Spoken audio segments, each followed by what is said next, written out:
성경적 상담이 중독을 바꾼다. 책 낭독합니다. 33쪽부터입니다.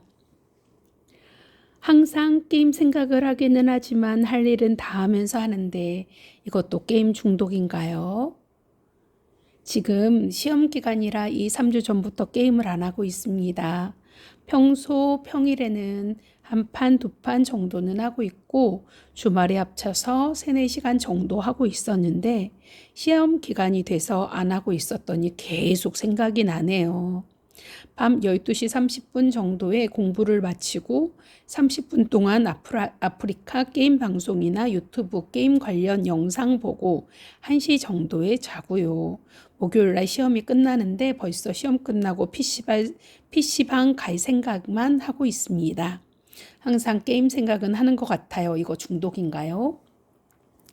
비상담자의 게임 중독을 다룰 때 힘든 일 중에 하나는 자신이 게임 중독에 대해서 인정을 하지 않는다는 것입니다.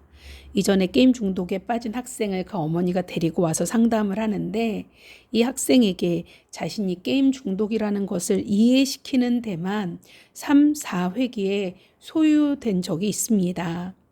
보통은 자신이 게임 중독임을 이해하고 상담이 시작이 됩니다.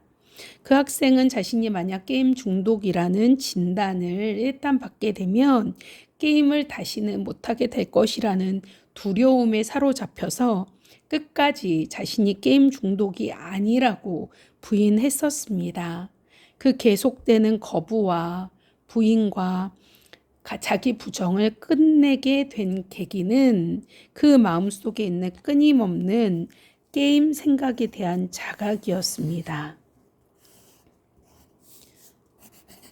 규정된 시간이나 제한된 환경이나 다른 활동의 존재를 강조하는 것은 모두 자신의 상태를 부정하기 위한 변명일 뿐이었고 정말 부인할 수 없는 것은 그 마음속에 차지하고 있는 게임에 대한 지속적인 관심이었습니다.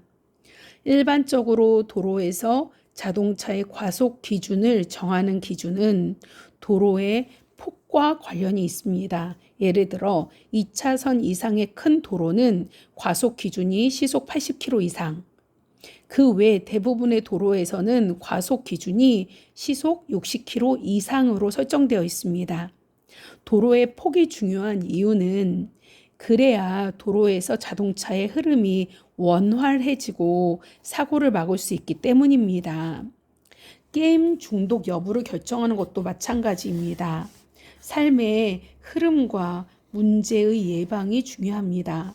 그래서 만약 자녀의 게임 소요 시간에 대해서 부모님이 걱정하기 시작하고 제지하기 시작할 때 자녀가 잘 받아들이지 않는다면 그 자체가 삶의 문제가 됩니다.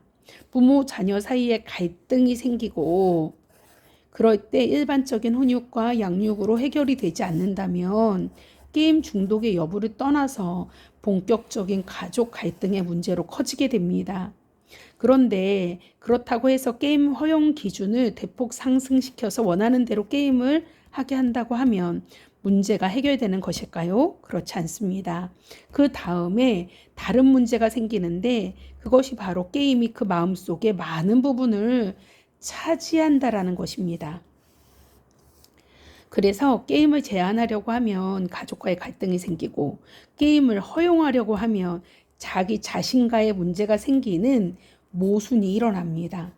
게임을 제한하려고 하면 가족과의 갈등이 생기고 게임을 허용하려고 한다면 자기 자신과의 문제가 생기는 모순이 일어납니다.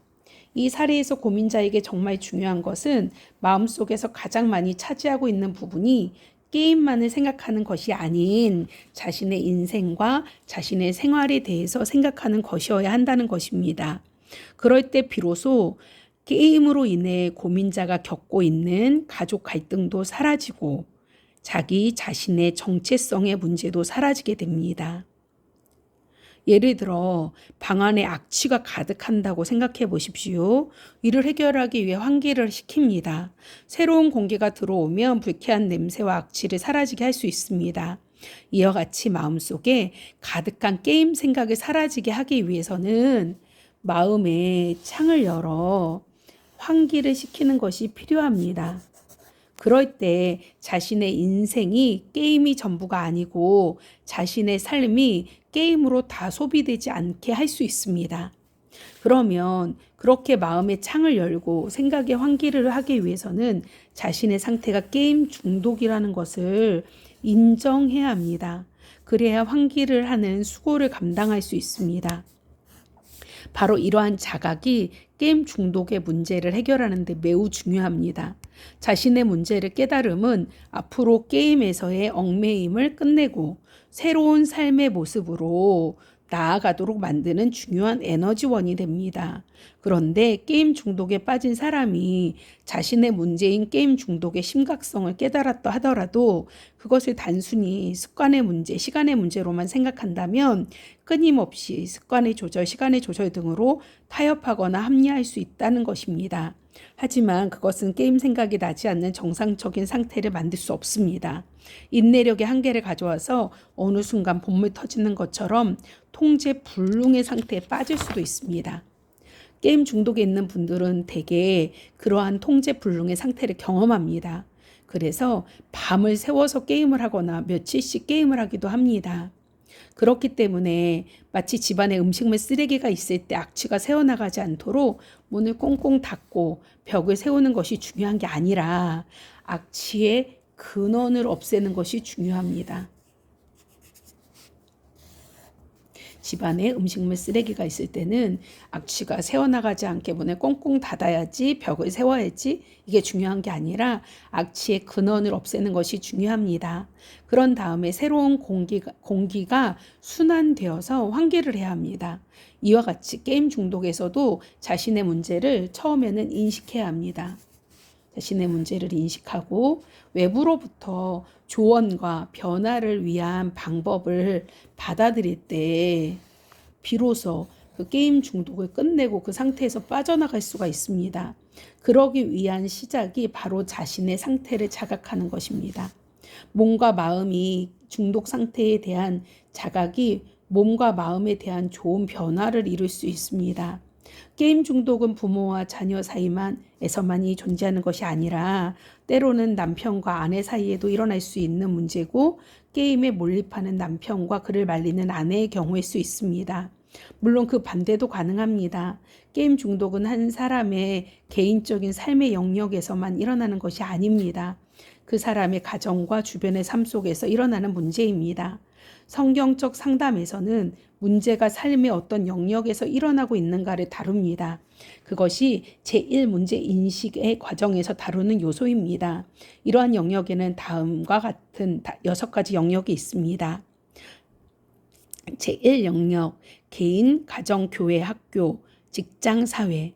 영역을 찾는 단계가 성경적 상담에서 첫 번째 단계이기 때문에 1영역이라고 하고 그 속에 6가지 세부적인 주제가 있습니다. 게임 중독이 구체적으로 어떤 영역에서 일어나고 있는지를 확인할 때 그 문제에 대해서 잘 이해할 수 있습니다. 문제의 영역이 달라지면 이해도 달라지기 때문에 정확한 영역을 찾는 과정이 중요합니다. 그럴 때 해결 방향에 대한 생각도 더욱 구체화될 수 있습니다. 게임 중독의 문제는 충분히 변화될 수 있습니다. 그것이 문제라고 인식하는 게 이렇게 중요합니다. 해결하기 위해서 노력을 할 때 진정한 자유를 얻게 됩니다. 진정한 발전을 간절히 사모하면서 애를 쓸 때 놀라운 변화가 일어납니다. 그것이 바로 문제 인식을 통해서 얻을 수 있는 결과들입니다.